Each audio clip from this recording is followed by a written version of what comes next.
Hello friends, welcome to my YouTube channel technical might. তো friends, আজকে আমি এই ভিডিওতে দেখাবো যে আপনার ইমোতে যদি কল করার সময় যদি এই লেখাটি আসে তো এর সমাধান কি। তো ফ্রেন্ডস, এর জন্য কি করতে হবে, এর জন্য আপনার যে ইমো অ্যাপটি রয়েছে এই ইমো অ্যাপটিতে ওপেন করে নেবেন।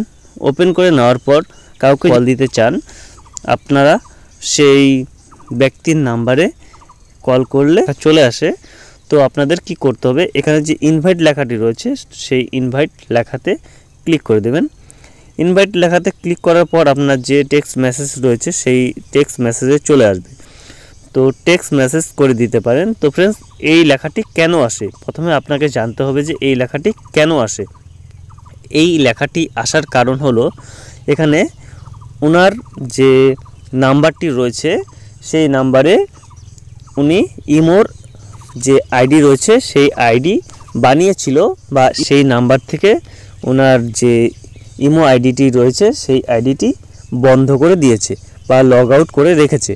এর জন্য কিন্তু ওনার মোবাইলে ইমোতে কল দিলে এরকম লেখা চলে আসে। তো ফ্রেন্ডস, এখানে আপনারা বুঝতে পারবেন যে ওনার যে নাম্বার রয়েছে সেই নাম্বারের ইমো আইডিটি বন্ধ রয়েছে। তো ফ্রেন্ডস, এই নাম্বারে কিন্তু আর ফোন ঢুকবে না। উনি যেদিন আবার এই নাম্বার দিয়ে ইমো অ্যাপটি লগ ইন করবে সেদিন কিন্তু এই নাম্বারটায় চলে যাবে। এবং এর জন্য আপনারা কি করতে পারেন, এর জন্য ওনাকে জানানোর জন্য যে আপনি ইমো কল করেছিলেন, এর জন্য আপনি ইনভাইটে ক্লিক করে ওনাকে কিন্তু এখানে আপনারা টেক্সট মেসেজ করে দিতে পারেন।